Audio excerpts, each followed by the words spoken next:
Kita satukan hati, kita berdoa. Bapa yang baik, sungguh kami bersyukur kepadamu karena Engkau adalah Allah yang sudah menebus kami untuk menjadi orang-orang yang senantiasa merdeka di dalam kehidupan kami untuk senantiasa memuji dan menyembah-Mu. Tuhan, pada petang sore hari ini kembali kami datang di kaki-Mu untuk mendengarkan isi hati-Mu. Berkenan Engkau Tuhan mengurapi kami semua, mencurahkan bagi kami roh hikmat pewahyuan untuk dapat memahami dan mengerti isi hati-Mu. Saat ini Tuhan, Engkau urapi juga hamba-Mu, bibir mulut lidah hamba-Mu, supaya melalui bibir mulut lidah hamba saluran berkat-Mu dinyatakan bagi jemaat-Mu. Tuhan, terima kasih untuk waktu ini, saat ini, tempat ini. Kami berdoa supaya tetap ada di dalam naungan kasih-Mu. Malaikat-Mu berkemah sekeliling tempat ini. Bahkan sepanjang pemberitaan firman-Mu, Engkau Tuhan yang berdaulat sepenuhnya. Tuhan Yesus, saat ini mari Engkau berbicara bagi kami. Sekali lagi pakai hamba-Mu menjadi saluran berkat. Dan satu hal yang kami perkatakan, bahwa kuasa-Mu ada bersama dengan kami. Dan di dalam kuasa nama-Mu ya Bapa, kami menolak semua intervensi iblis, kuasa jahat, rongan, kuasa gelapan, tipu daya iblis, hikmat manusia yang dibangun atas dasar kesombongan, kami patahkan, hancurkan kuasanya dalam nama Tuhan Yesus Kristus. Dan saat ini berbicaralah, karena kami sudah siap untuk mendengarkan kebenaran firman-Mu. Dalam nama Yesus kami berdoa. Semua kita yang percaya kita katakan amin. Puji Tuhan. Silakan duduk. Haleluya. Shalom. Kita bersyukur kepada Tuhan karena hari ini kita tetap ada di dalam satu rencana yang mulia, yang agung tentunya. Kita kembali untuk boleh beribadah. Tadi pagi kita sudah beribadah, saya kira kita semua adalah orang-orang yang setia. Karena hari ini sudah yang kedua kali kita ibadah ya. Puji Tuhan. Karena jangan jemu-jemu untuk senantiasa ya memuji dan memuliakan nama Tuhan, mendengarkan kebenaran firman-Nya. Dan untuk itu pada sore hari ini kembali kita akan diteguhkan, dikuatkan lewat firman Tuhan yang kita akan baca. Ya, shalom semuanya. Shalom. Oke. Belum lelah tentunya ya. Karena kita manusia terbatas, tapi roh Allah yang tidak terbatas selalu ada menyertai kita. Untuk itu saat ini kita akan masuk dalam perenungan firman Tuhan. Saya mengajak kita untuk membuka Alkitab kita yang terambil dari Kolose 2. Kita boleh buka ya. Haleluya.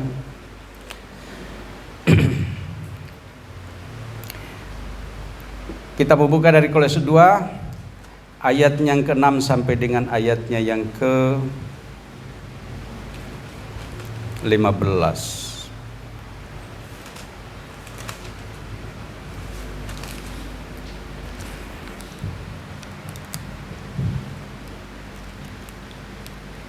Baik, kita akan membaca dari Kolose 2 ayat yang ke-6 sampai dengan ayat yang ke-15. Kita baca secara keseluruhan. Perikop pembacaan ini kepenuhan hidup dalam Kristus. Kita baca bersama-sama. 2, 3. Kamu telah menerima Kristus Yesus Tuhan kita. Karena itu hendaklah hidupmu tetap dalam Dia. Hendaklah kamu berakar di dalam Dia dan dibangun di atas Dia. Hendaklah kamu bertambah teguh dalam iman yang telah diajarkan kepadamu, dan hendaklah hatimu melimpah dengan syukur. Hati-hatilah supaya jangan ada yang menawan kamu dengan filsafatnya yang kosong dan palsu menurut ajaran turun-temurun dan roh-roh dunia, tetapi tidak menurut Kristus. 9. Sebab dalam Dialah berdiam secara jasmania seluruh kepenuhan kealahan, dan kamu telah dipenuhi di dalam Dia. Dialah kepala semua pemerintah dan penguasa. Dalam Dia kamu telah disunat, bukan dengan sunat yang dilakukan oleh manusia, tetapi dengan sunat Kristus yang terdiri dari penanggalan akan tubuh yang berdosa. Karena dengan Dia kamu dikuburkan dalam baptisan, dan di dalam Dia kamu turut dibangkitkan juga oleh kepercayaanmu kepada kerja kuasa Allah yang telah membangkitkan Dia dari orang mati. Kamu juga meskipun dahulu mati oleh pelanggaranmu dan oleh karena tidak sunat secara lahiriah, telah dihidupkan Allah bersama-sama dengan Dia sesudah Ia mengampuni segala pelanggaran kita, dengan menghapuskan surat hutang yang oleh ketentuan-ketentuan hukum mendakwa dan mengancam kita, dan itu ditiadakannya dengan memakukannya pada kayu salib. Ia telah melucuti pemerintah-pemerintah dan penguasa-penguasa dan menjadikan mereka tontonan umum dalam kemenangannya atas mereka. Amin. Dalam pembacaan firman Tuhan yang kita terambil dari Kolose 2 ayatnya yang ke-6 sampai dengan ayat yang ke-15 ini. Dari perikop pembacaan ini adalah kepenuhan hidup dalam Kristus. Dia ini terambil dari ayat yang ke-9. Sebab dalam Dialah berdiam secara jasmani seluruh kepenuhan kealahan. Dan untuk itu berbicara tentang satu perkara yang penting dalam kehidupan kita sebagai orang percaya, orang yang beriman. Kita harus tahu bahwa kita adalah orang-orang yang telah merdeka dari segala kutuk dosa. Kita telah dibebaskan dari semua kutuk dosa yang terkandung di dalam hukum Taurat. Tetapi kita bersyukur kepada Allah bahwa Dia telah datang ke dalam dunia. Dia menyelesaikan semua bagi kita, dan kita menjadi orang-orang yang merdeka. Bapak Ibu yang dikasihi oleh Tuhan, minggu sore hari ini kembali diingatkan kepada kita bahwa kita adalah orang-orang yang telah merdeka. Roma 8 juga mengatakan demikian. Kita adalah orang-orang yang telah bebas, orang-orang yang telah merdeka dari dosa kutuk. Dan untuk itulah kita harus bangkit menjadi orang-orang yang seharusnya kita merdeka di dalam menyembah Tuhan. Orang-orang yang tidak bisa menyembah Tuhan dengan baik adalah orang-orang yang terkungkung di dalam dosa. Dan untuk itu mereka tidak dapat berbuat apa-apa untuk melakukan sesuatu yang baik di hadapan Tuhan. Karena dosalah yang mengikat. Tetapi kita adalah orang-orang yang merdeka, yang telah dipanggil untuk memuji dan menyembah Tuhan. Dan untuk itu pada sore hari ini kita akan lihat beberapa hal berkaitan dengan kemerdekaan yang kita peroleh dari Tuhan. Dan untuk itulah saat ini kita masuk di dalam pembahasan tentang apa yang kita telah terima ini.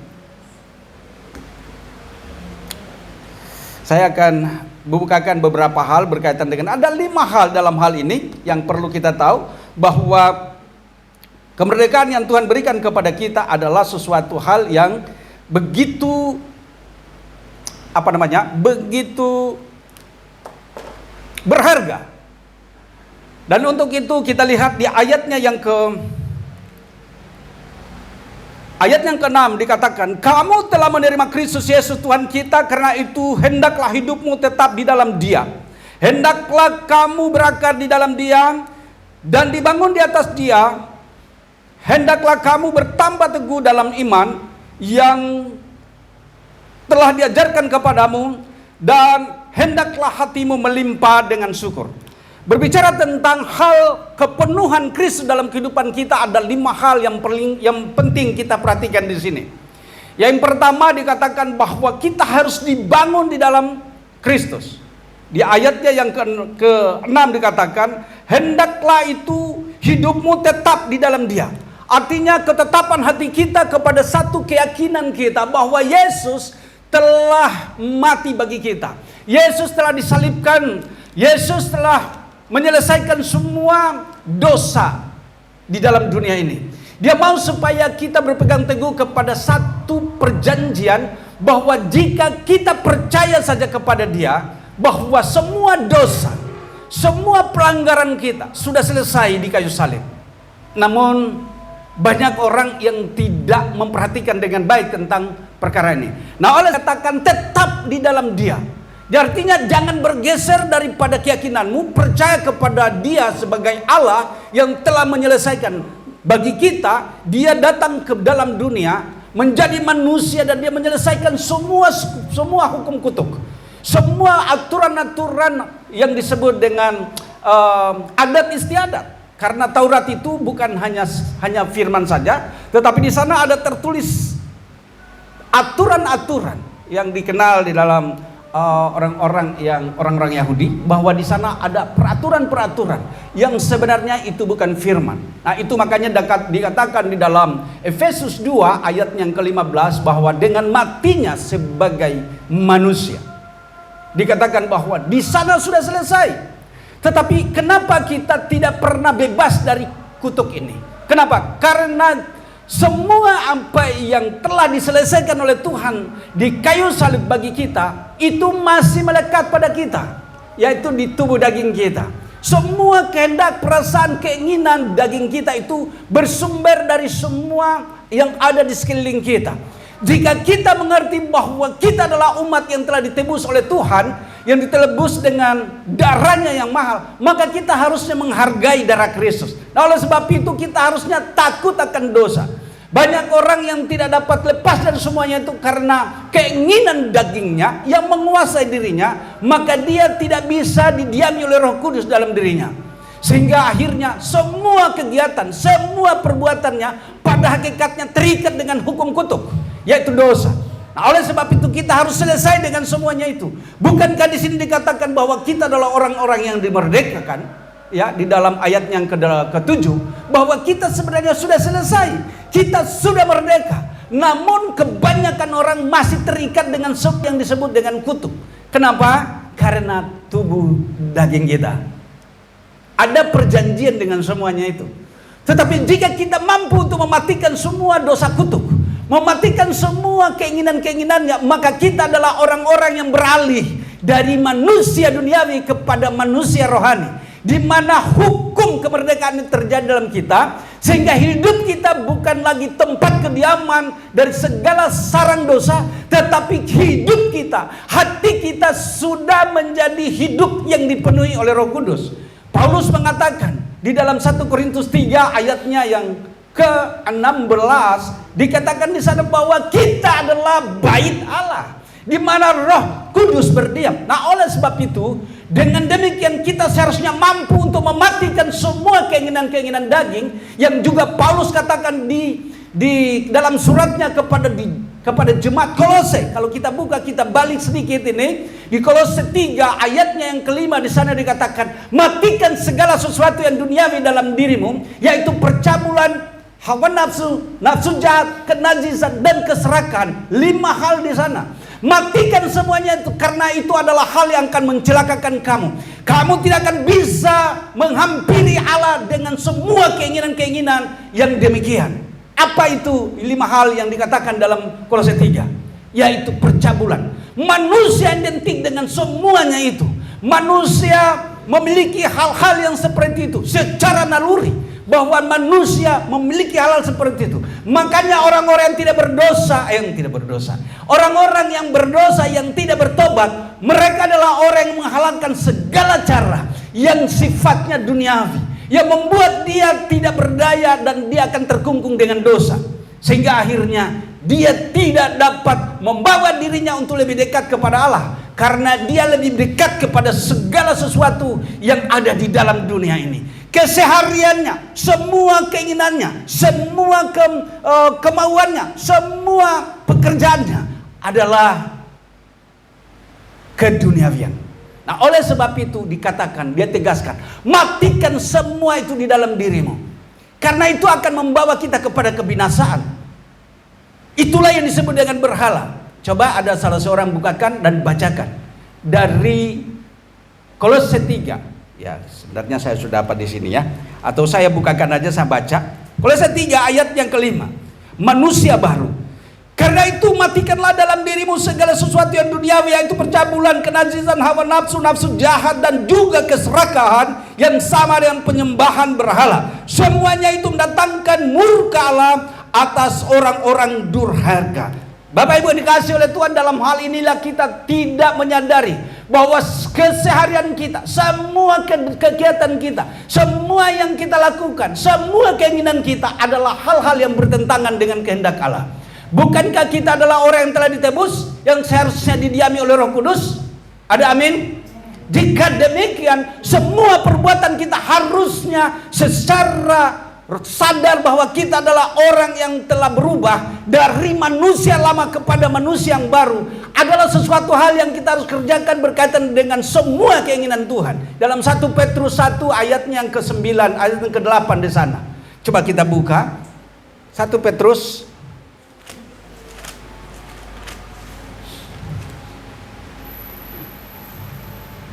1 Petrus 2 ayatnya yang ke-9. Tetapi kamulah bangsa terpilih, umat rajani kepunyaan Allah, bangsa yang kudus, umat kepunyaan Allah sendiri, supaya kamu memberitakan perbuatan-perbuatan yang dari Dia, perbuatan-perbuatan besar yang dari Dia, yang telah memanggil kamu keluar dari kegelapan kepada terangnya yang ajaib. Sesungguhnya jika kita sadar bahwa kita adalah orang-orang yang telah ditebus oleh Tuhan, yang dengan darah yang mahal, pengorbanannya di kayu salib, dia harus dicabik-cabik, bahkan dia harus tergantung di kayu salib. Itu adalah sesuatu harga yang mahal bagi kita yang percaya kepadanya. Itu adalah penebusan. Itu yang disebut dengan memerdekakan. Makanya dalam Roma 8 ayat 1, bahwa semua kita orang-orang yang percaya telah ditebus. Kita ini adalah orang-orang yang telah merdeka, telah merdeka dari semua hukum dosa, dan kita adalah orang-orang yang harus menjadi pelaku kebenaran. Ada amin. Dalam hal inilah kita harus sadar bahwa kalaupun kita seharian kita masih harus ada kegiatan secara lahiriah, itu normal karena secara manusia kita adalah manusia yang hidup secara daging, tetapi kedagingan kita tidak menguasai lagi keinginan hati kita. Hati kita itu adalah menjadi tempat kediaman Roh Kudus, di mana Roh Allah berdiam, dan di sanalah Allah akan bekerja lewat kita. Dia mau menyatakan kemuliaannya lewat saudara dan saya. Dia mau supaya kita memancarkan sinar kemuliaan Tuhan hari lepas hari, bukan hanya hari ini saja, tetapi hari lepas hari, waktu demi waktu, detik demi detik, bahwa kita adalah orang-orang yang seharusnya memancarkan kemuliaan Tuhan. Dalam 2 Korintus 3 ayatnya yang kedua dan ketiga di sana, bahwa kita adalah suratan Kristus yang hidup, yang harusnya bisa dibaca oleh semua orang. Artinya kemuliaan Tuhan itu harus terpancar dalam kehidupan yang ditebus. Yang ditebus bukan siapa-siapa. Yang ditebus adalah saudara dan saya. Semua orang yang mau menaruh harap kepadanya, percaya, hidup bertobat, itulah yang ditebus. Dan kita yang menyadari bahwa kita telah diselamatkan, kita harus berubah. Seperti yang dikatakan dalam 1 Petrus 2 ini, bahwa kita adalah orang-orang yang telah pindah dari kegelapan kepada terang yang ajaib. Kita harusnya melakukan semua apa yang dikehendaki oleh Allah. Kemuliaan yang harus kita pancarkan. Apa itu? Sikap hidup kita, karakteristik kita harus berubah. Dalam hal apa? Di dalam banyak hal. Tadi yang dikatakan dalam Kolose tadi, Kolose 3 ayat yang kelima itu berbicara tentang segala sesuatu yang syarat dengan keinginan daging. Itu harus diselesaikan, itu harus dimatikan. Tidak bisa tidak.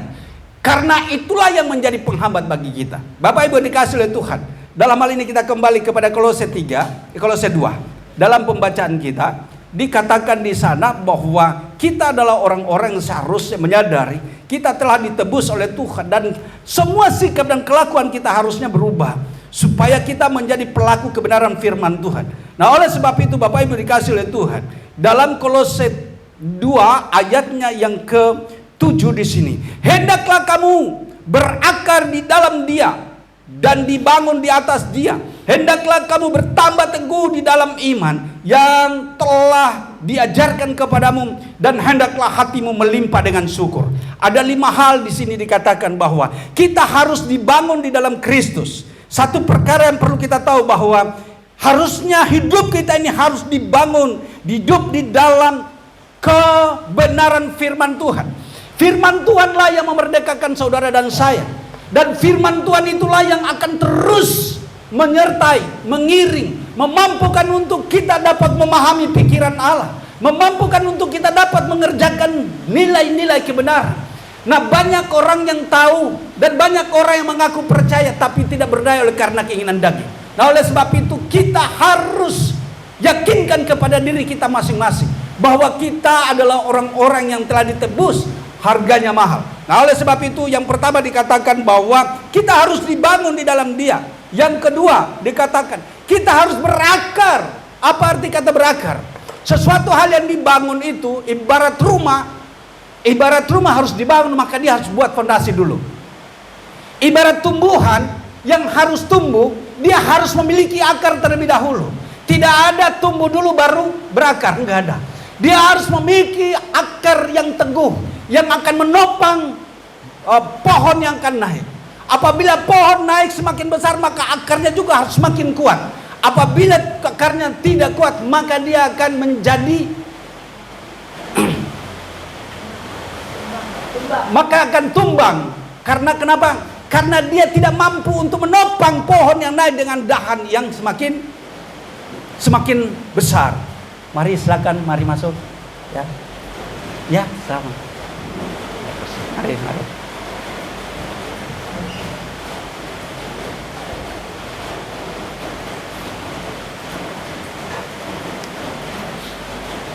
Selamat datang. Baik, berikut pembacaan kita dalam Kolose 2 ya.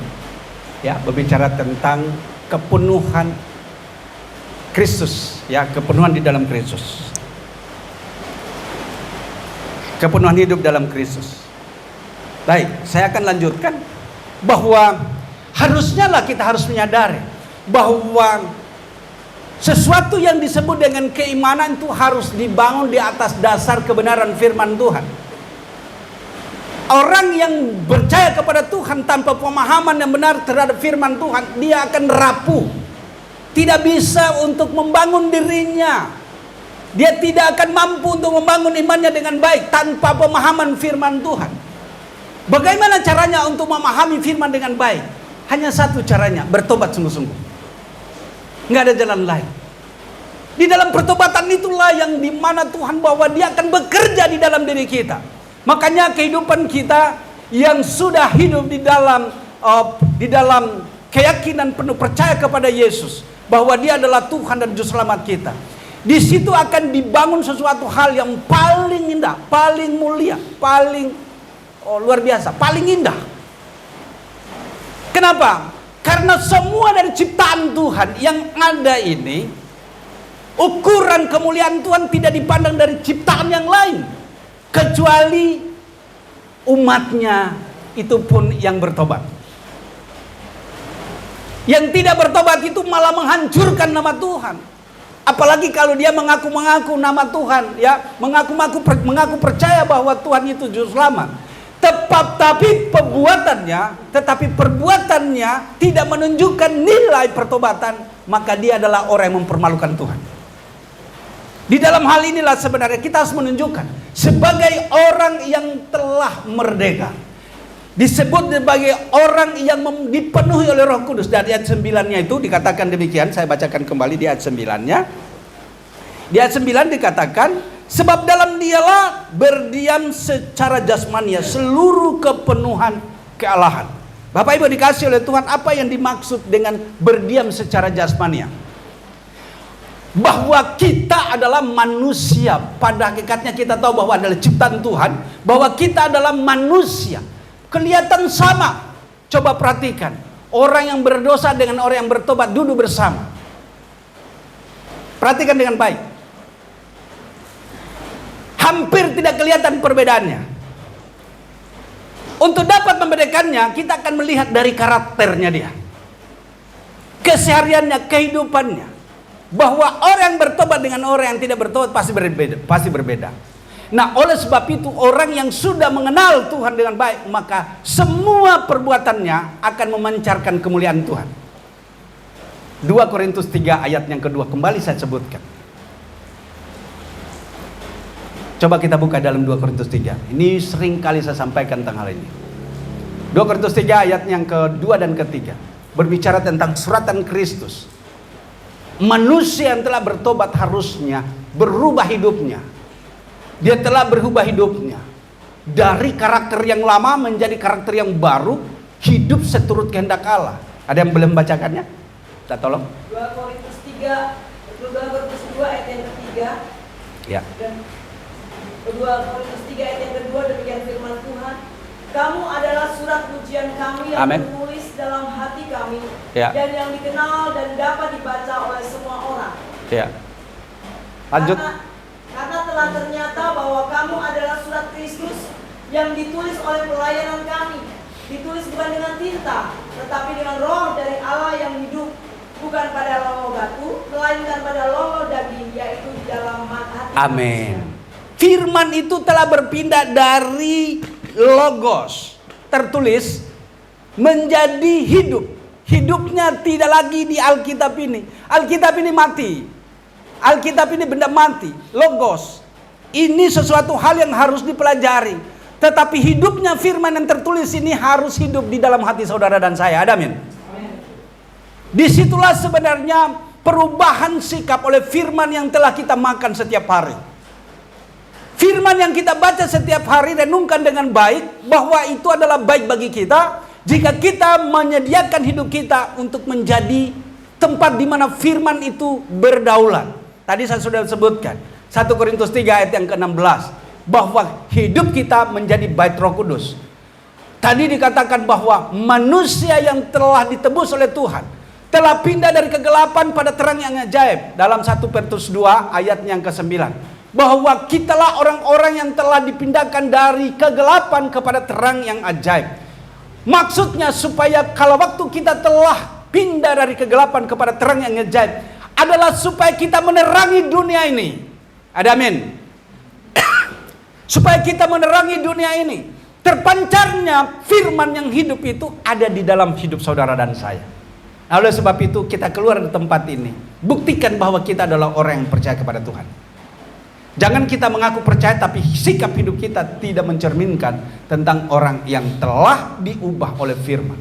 Nah, oleh sebab itu berbicara kembali kepada Kolose 2, berbicara dengan tentang hal-hal, ada 5 hal tadi. Dikatakan yang pertama kita harus tetap di dalam Dia, yang kedua kita harus berakar. Seperti tadi dikatakan, tumbuhan itu harus menancapkan akarnya supaya pada waktu pohonnya naik dan ranting-ranting ada, maka dia akan kuat sekalipun terpaan angin. Ya, semakin tinggi pohon itu akan semakin kuat terpaan angin. Semakin kuat iman kita, semakin kuat terpaan penggodaan, semua cobaan yang ada akan datang untuk mencobai kita.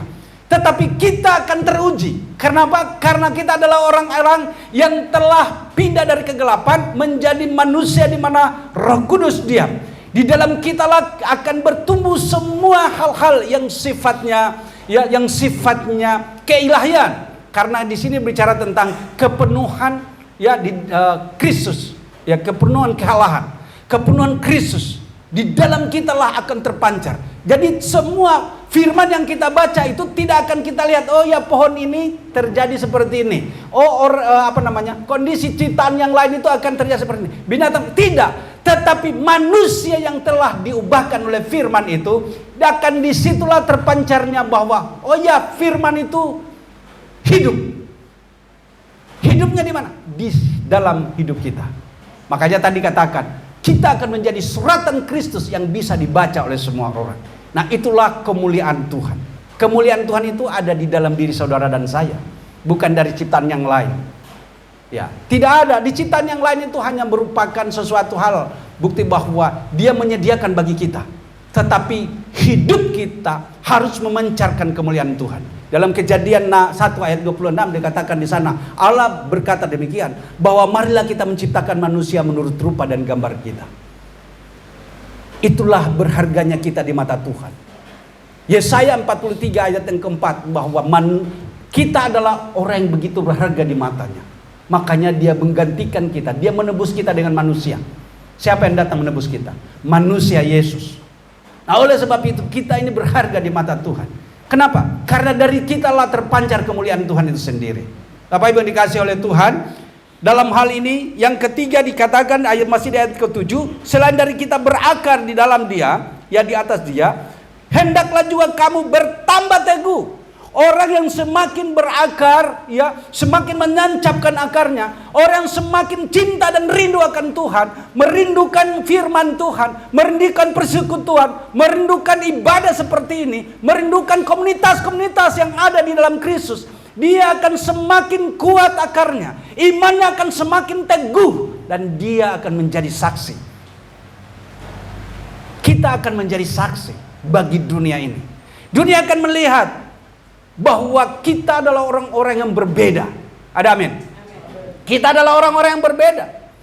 Kita tidak bisa lagi disamakan dengan kebanyakan orang pada umumnya. Kenapa? Karena kita adalah orang yang telah diubahkan, di mana kita bukan lagi sekedar manusia biasa, tetapi kita adalah manusia-manusia ilahi. Ada amin? Kita adalah manusia ilahi. Berbeda dengan pada umumnya. Manusia kita lihat di sana, tapi di sana sarang dosa terjadi. Tetapi kita yang telah diubahkan, kita adalah manusia-manusia ilahi. Artinya yang dipancarkan adalah kebenaran firman Tuhan. Bagaimana kita akan melihat firman itu hidup? Firman yang hidup itu hidupnya di dalam kehidupan orang yang percaya. Tidak kepada semua orang, tetapi kepada orang yang percaya, yang hidup bertobat sungguh-sungguh. Incar di situ kemuliaan Tuhan. Disitulah firman yang hidup. Sebelum ia datang ke dalam dunia, manusia tidak dapat membayangkan Allah itu bagaimana. Karena firman mengatakan dalam perjanjian lama, manusia tidak bisa ditatap, tidak bisa dilihat dengan mata, karena dia adalah Allah yang menghanguskan. Tetapi penuh belas kasih, dia datang menjadi manusia yang disebut dengan Yesus. Yohanes 1 ayat 1 dikatakan, pada mulanya adalah firman, dan firman itu bersama-sama dengan Allah, dan firman itu adalah Allah. Itulah kemuliaan Tuhan, itulah kebaikan Tuhan. Kita dapat melihat Allah. Pembuktian kasih Tuhan bahwa dia memang benar mengasihi kita, dia datang menjadi manusia. Dalam Filipi 2 itu di sana dikatakan bahwa bahkan dia datang merendahkan dirinya di bawah derajat manusia. Di dalam keadaannya sebagai manusia, dia tidak memakai kealahannya, tetapi dia menanggalkan kealahiannya. Dia turun, dia membasuh kaki murid-muridnya. Di dalam Yohanes 13 ayat yang ke-13, 14, 15. Di dalam keadaannya sebagai manusia, dia merendahkan diri. Itulah keteladanan. Nah, orang-orang yang percaya kepada Tuhan harusnya mengenakan kerendahan hati. Ada amin? Jadi di dalam pengenalan kita akan firman Tuhan, sebenarnya tidak ada lagi yang tinggi hati. Kita semua adalah orang-orang yang seharusnya sadar bahwa kita telah melihat teladan kita, yaitu Allah yang sekalipun dalam kealahannya, dia rela datang menjadi manusia. Bahkan di dalam keadaannya sebagai manusia, dia rela merendahkan dirinya di bawah kaki murid-muridnya. Nah, oleh sebab itu kita mari meneladani. Jadi kemuliaan Tuhan akan terpancar di situ. Coba perhatikan dengan baik. Jika ada hamba Tuhan yang merendahkan dirinya, bukan apa, yang merendahkan hatinya, ya, rendah diri juga kurang tepat, ya. Tapi ada hamba-hamba Tuhan yang rendah hati, sekalipun dia mengenal Allah begitu rupa, tapi dia tidak sombong dengan hal itu. Justru semakin dia mengenal Allah, semakin dia merasa bahwa dia tidak berharga. Itulah yang disebut hamba, doulos, keset kaki. Nah, kita ini adalah orang yang harusnya merendahkan hati. Itulah yang dilakukan oleh Yesus dalam keteladanannya. Baik, kita masuk kembali di Kolose 2. Ayatnya masih di ayat yang ke-7. Yang keempat, tidak hanya berbicara tentang teguh, tetapi juga dia katakan, diajarkan kepadamu, hendaklah hatimu melimpah dengan syukur. Semakin kita mengenal Tuhan yang adalah Allah yang telah menebus kita, ada tadi 5 hal dikatakan. Kita harus tetap dalam Dia, berakar dalam Dia, bertumbuh di dalam Dia, ya, baru kita bertambah teguh di dalam Dia dan melimpah dengan syukur. Dan 5 hal ini penting bagi kita. Nah, jika semua ini ada pada kita, maka yang tadi yang disebutkan bahwa penghambat kita sebagai orang percaya yang hidup di dalam kebenaran, kita akan mampu untuk mengalahkannya. Karena lawan kita bukanlah orang yang beda agama dengan kita. Ada amin. Lawan kita itu bukan orang yang beda agama dengan kita. Banyak orang, karena dia tidak percaya, jangan kau hakimi dia. Orang-orang yang belum mengenal Tuhan saat ini, yang belum mengakui Yesus, dalam Yohanes 10 ayatnya yang ke-14, 15, mereka adalah orang-orang yang disebut masih ada di kandang lain, tapi mereka sedang dituntun untuk masuk di dalam kawanan domba yang sama saat ini, ya, masuk. Dalam hal inilah kita harus tahu bahwa itu tugas saudara dan saya. Ada amin. Itulah sebabnya sikap hidup kita harus mencerminkan nilai-nilai keilahian. Seperti yang dikatakan dalam 2 Korintus 3 ayat 2 dan ketiga tadi.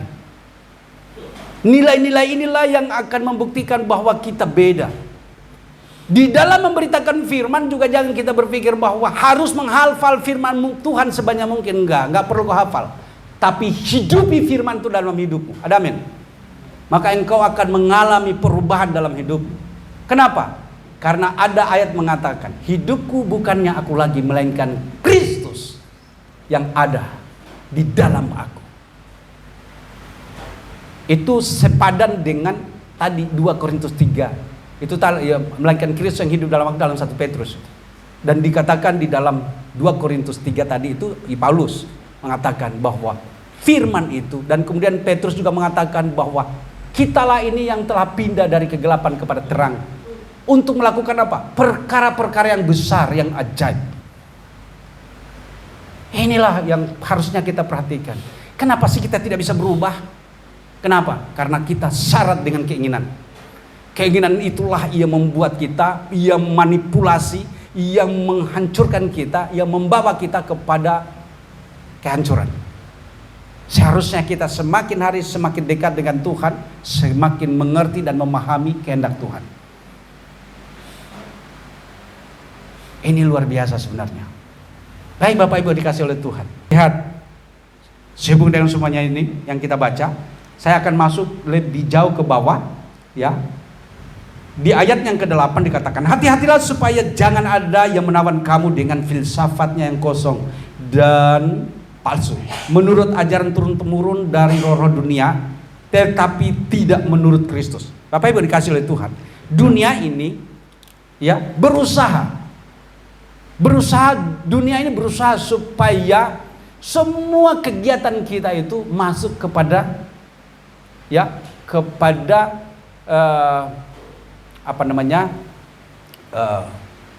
komunitasnya. Orang dunia berusaha untuk menarik, tetapi kita harus tetap berusaha untuk berpegang kepada keyakinan kita bahwa kita adalah milik Kristus. Iblis memakai cara itu. Semua keinginan dunia, bahkan Iblis pernah mengatakan, semua dunia ini ada di bawah kuasaku. Waktu Iblis berdialog dengan Tuhan Yesus dalam Yohanes 4. Yohanes 4, Yesus dicobai setelah dia berpuasa 40 hari 40 malam. Iblis datang dan menggodai dia. Tetapi akhirnya Yesus mengatakan, "Hei iblis, enyalah engkau." Dan iblis pergi. Kenapa? Karena Yesus mampu untuk menaklukkan semua tipu daya iblis. Seharusnya kita adalah orang-orang yang mampu untuk menaklukkan semua siasat si iblis. Kenapa? Karena di dalam kita ada Roh Kudus. Ada amin. Di dalam kita ada firman yang hidup. Siapa itu? Yesus.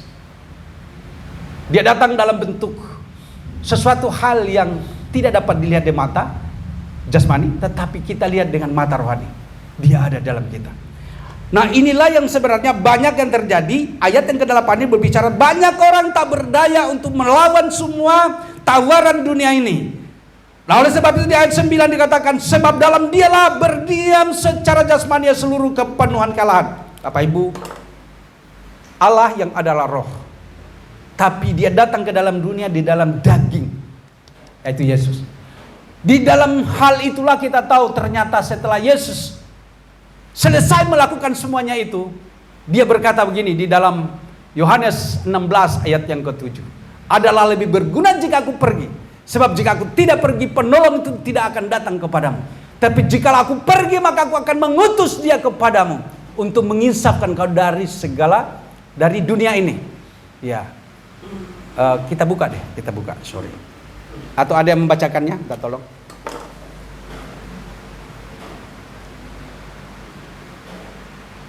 Ada salah satu membacakannya. Yohanes 16.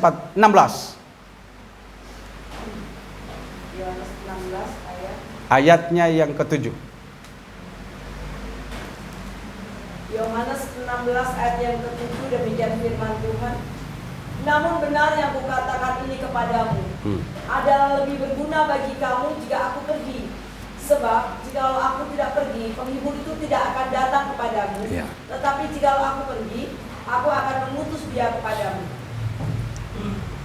Lanjut ayatnya. Dan kalau ia datang, ia akan menginsafkan dunia akan dosa, kebenaran dan penghakiman akan dosa. Karena mereka tetap tidak percaya kepadaku. Sampai di situ aja. Coba perhatikan dengan baik.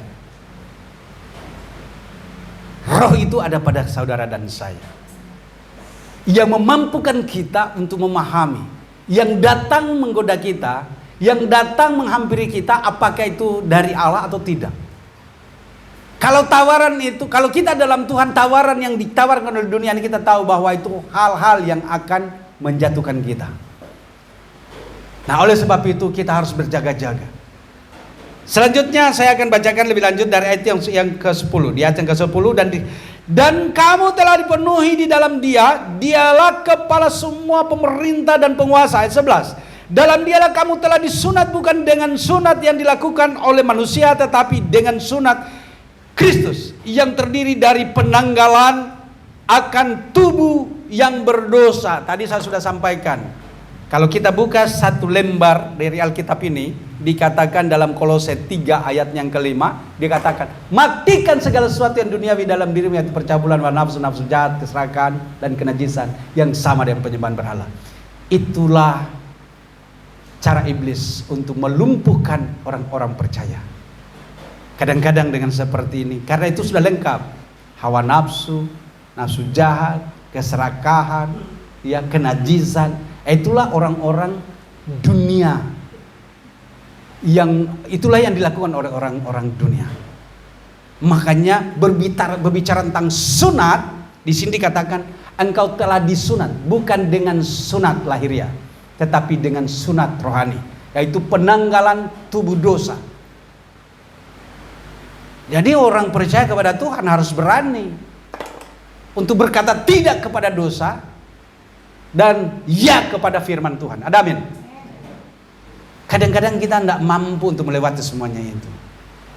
Ya, kalau belum berdoa supaya Roh Kudus tinggal dalam kau, maka Roh Kudus akan memampukan engkau. Ayatnya lebih lanjut dari Kolose 2, ayatnya yang ke-12. Karena di dalam dia kamu dikuburkan dan dibaptis, dan di dalam dia kamu turut dibangkitkan juga oleh kepercayaanmu kepada kerja kuasa Allah yang telah membangkitkan dia dari antara orang mati. Dari Roma 6 ayat yang ketiga, di sana dikatakan bahwa kita yang dibaptis itu telah menerima penguburan secara manusia dosa. Ya. Makanya kita harus benar-benar bertobat. Dalam Kisah Rasul 2 ayat 38, bertobatlah dan berilah dirimu dibaptis di dalam nama Tuhan Yesus. Untuk apa? Untuk pengampunan dosamu. Supaya apa? Supaya engkau menerima karunia Roh Kudus. Ada 4 hal di sana. Jadi bertobat, beri dirimu dibaptis untuk menerima pengampunan. Supaya apa? Supaya engkau menerima karunia Roh Kudus. Enggak karunia Roh Kudus dulu baru kita bertobat, enggak. Karunia Roh Kudus bekerja di dalam kita sebagai orang-orang yang telah pindah dari kegelapan kepada terang yang ajaib. Ada pertobatan di sana. Nah, oleh sebab itu Bapak Ibu dikasih oleh Tuhan, kerjakanlah keselamatanmu setiap hari. Itu adalah bertobat. Setiap hari bertobat. Ada amin? Iya, bukan hari ini aja. Besok bertobat, lusa bertobat, sampai Tuhan Yesus tetap senantiasa kerjakan pertobatanmu. Jadi hari lepas hari kita harus kerjakan pertobatan. Kalau kita tidak demikian, maka kita akan terseret dengan dunia ini. Baik, yang terakhir, kamu juga meskipun dahulu mati oleh pelanggaranmu, oleh karena tidak disunat secara lahiriah, telah dihidupkan Allah bersama-sama dengan Dia sesudah Ia mengampuni segala pelanggaran kita. Ayat 14, dengan penghapusan surat hutang yang oleh ketentuan-ketentuan hukum pendakwa dan mengancam kita, dan itu ditiadakannya dengan memakukannya pada kayu salib. Yang terakhir, ayat ke-15, Ia telah melucuti pemerintah-pemerintah dan penguasa-penguasa dan menjadikan mereka tontonan umum dalam kemenangannya atas mereka. Bapak Ibu, kita yang hidup di dalam pertobatan sungguh, kita akan melihat banyak hal yang ajaib yang Tuhan akan perlihatkan kepada kita. Bahkan ada hal-hal yang mungkin tidak bisa difahami secara lahiriah, tetapi Tuhan akan berikan suatu pengertian secara rohani. Makanya dikatakan dalam 1 Korintus, untuk menutup 1 Korintus 2 ayat yang ke-9. Apa yang tidak dilihat oleh mata, tidak didengar oleh telinga, tidak dipikirkan dan tidak pernah timbul di hati, semua itu disediakan bagi orang yang mengasihi Dia. Bapak Ibu yang dikasihi oleh Tuhan, dalam hal inilah kemenangan kita hari lepas hari harus terjadi dalam kehidupan kita sebagai orang beriman. Ada amin? Puji Tuhan, saya kira demikian firman Tuhan pada sore hari ini. Ya, kita semua yang telah menerima kebenaran firman Tuhan, kita semua adalah orang-orang yang dimerdekakan dari kutuk dosa. Tuhan yang memberkati kita semuanya. Amin. Kita tundukkan kepala, kita akan berdoa. Bapa yang baik, kami bersyukur kepadamu karena sore hari ini kembali kami diteguhkan oleh firman-Mu. Sesungguhnya kami teramat percaya bahwa kehidupan kami telah diubahkan menjadi hidup yang dipenuhi oleh Roh Kudus karena kehidupan kami yang taat kepadamu, berpegang kepada kehendak firman-Mu. Tuhan Yesus, sesungguhnya kami tidak akan mampu untuk melawan, tidak akan mampu untuk melewati semua tantangan dan rintangan yang ditawarkan oleh dunia ini. Tapi kami tahu satu hal, bahwa Roh Kudus ada bersama dengan kami, yang memampukan kami untuk dapat melewati semua tantangan dan rintangan, semua cobaan yang ditawarkan oleh dunia ini. Itulah kuasa hukum Taurat. Kami percaya bahwa Roh-Mu lah yang bekerja, kuasa-Mu lah yang ada bersama dengan kami, dan kami dapat melewati, menaklukkan semuanya itu. Makasih Bapa untuk firman-Mu. Hamba telah selesai menyampaikan kebenaran firman-Mu. Hamba percaya bahwa firman-Mu tidak akan kembali dengan sia-sia, tetapi akan berhasil sesuai dengan yang ditetapkan oleh Bapa sendiri. Tuhan memberkati semua kami di sini. Tuhan menyertai dan mengurapi kami selalu, memampukan kami untuk dapat melakukan dalam kehidupan kami. Demi nama Yesus kami berdoa dan bersyukur. Haleluya. Kita semua yang percaya, kita katakan amin.